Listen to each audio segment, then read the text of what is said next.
USMSನಲ್ಲಿ course registration ಮಾಡೋದಕ್ಕೆ first year ಅವರು USMS ವೆಬ್ಸೈಟಲ್ಲಿ ಓಪನ್ ಮಾಡಿ ಸ್ಟೂಡೆಂಟ್ ಸೆಲೆಕ್ಟ್ ಮಾಡಿ ನಂತರ ನಿಮ್ಮ ರಿಜಿಸ್ಟರ್ ನಂಬರನ್ನು ಎಂಟ್ರಿ ಮಾಡಿ.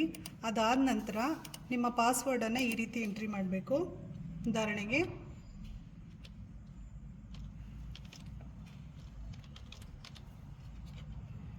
ಈ ರೀತಿ ಎಂಟ್ರಿಯನ್ನು ಮಾಡಬೇಕು.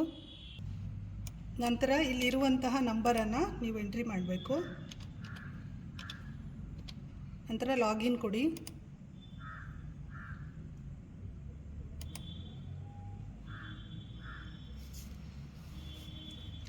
ಓಕೆ, ಲಾಗಿನಲ್ಲಿ ನಿಮಗೆ ರಿವ್ಯಾಲಿಡೇಟ್ ಆಧಾರ್ ಮತ್ತು mobile number linked with Aadhaar ಅಂತ ಬರುತ್ತೆ.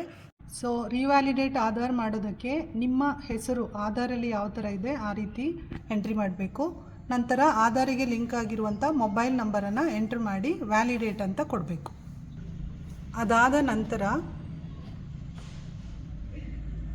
ಆಧಾರ್ ಸಂಖ್ಯೆಯನ್ನು ಇಲ್ಲಿ ಎಂಟ್ರಿ ಮಾಡಬೇಕು. ನಂತರ ಇಲ್ಲಿ ಟಿಕ್ ಕೊಡಬೇಕು. ನಂತರ OTP ಸೆಲೆಕ್ಟ್ ಮಾಡಿದರೆ ನಿಮಗೆ OTP ಬರುತ್ತೆ. ನಿಮ್ಮ ಆಧಾರಿಗೆ ಲಿಂಕ್ ಆಗಿರುವ ಮೊಬೈಲ್ ನಂಬರ್ಗೆ OTP ಬರುತ್ತೆ, ಅದನ್ನು ಎಂಟರ್ ಮಾಡಬೇಕು.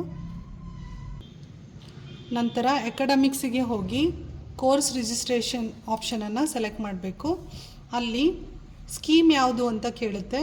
ಸೊ ಇಲ್ಲಿ ಸ್ಕೀಮಲ್ಲಿ ಸೆಲೆಕ್ಟ್ ಆಪ್ಷನಲ್ಲಿ ನಮ್ಮದು ಮಂಡ್ಯ ಯೂನಿವರ್ಸಿಟಿ ಆಗಿರೋದ್ರಿಂದ MUM SEP 2024 ಸೆಲೆಕ್ಟ್ ಮಾಡಿ ಸೇವ್ ಕೊಡಿ. ಸೊ ಅದು ಎಸ್ ಕೊಟ್ಟರೆ ಸೇವ್ ಆಗುತ್ತೆ. ಸೇವ್ ಆದಮೇಲೆ ಇಲ್ಲಿ ಕೋರ್ಸ್ ರಿಜಿಸ್ಟ್ರೇಷನ್ ಓಪನ್ ಆಗುತ್ತೆ. ಕೋರ್ಸ್ ರಿಜಿಸ್ಟ್ರೇಷನನ್ನು ಸೆಲೆಕ್ಟ್ ಮಾಡಿಕೊಂಡು ಇಲ್ಲಿ DSC ಪೇಪರ್ಗಳು ಆಟೋ ಸೆಲೆಕ್ಟ್ ಆಗಿರುತ್ತೆ.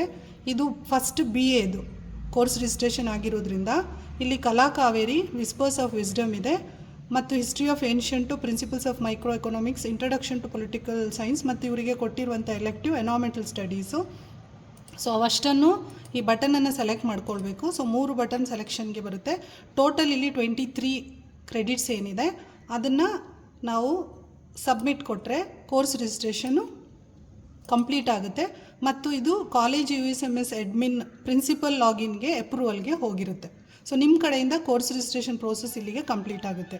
ನೆಕ್ಸ್ಟು ಎಕ್ಸಾಮ್ ಅಪ್ಲಿಕೇಶನ್ ಅಂತ ಇದೆ. ನೆಕ್ಸ್ಟ್ ನಿಮಗೆ ಫೀಸ್ ಕಟ್ಟೋದಕ್ಕೆ ಬರುವಾಗ ಇಲ್ಲಿ ಎಕ್ಸಾಮ್ ಅಪ್ಲಿಕೇಶನ್ಗೆ ಹೋದರೆ ಇಲ್ಲಿ ನಿಮಗೆ ಆನ್ಲೈನಲ್ಲಿ ಫೀಸ್ ಪೇಮೆಂಟ್ ಮಾಡುವಂಥ ಆಪ್ಷನ್ ಕೂಡ ಬರುತ್ತೆ. Thank you.